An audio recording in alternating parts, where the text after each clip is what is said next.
বন্ধু তোর বাইকটা একটু দেশে এত রাত করে তুই বাইক দিয়ে কি করবি? দেখ না বন্ধু। এত রাত করে তুই তোর গার্লফ্রেন্ডের লগে দেখা করবি? আরে আমি তো আর হের বাসার ভিতরে ঢুকতাম না, আমি বাইক লয়ে এর বাসা নিচে দাঁড়ামু, হে কইছে বারান্দা তাইবো। এই না দরজা তাড়াতাড়ি আইস।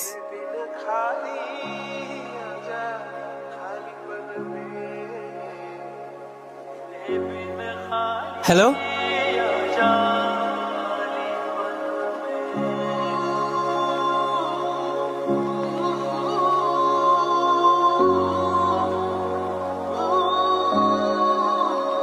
সানি তুই রে কেমনে ফালি?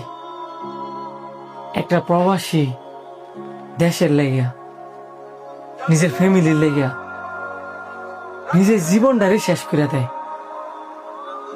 আর তুই সেই প্রবাসী বউর সাথেই ছি।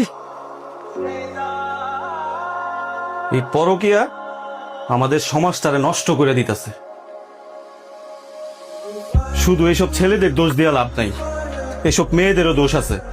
এসব মেয়েরা বুঝতেই চায় না আমার স্বামী কেন প্রবাসে আছে, আমার স্বামী কেন প্রবাসে কষ্ট করতেছে।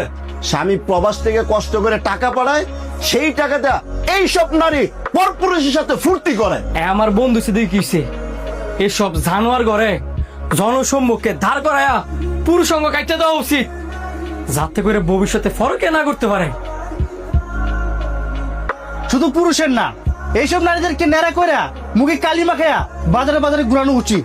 ঠিক, এদের সাথে এডি করা উচিত, যাতে করে আমাদের সমাজে এই পরকে নামক রূপ বেদি আর না ছড়ায়।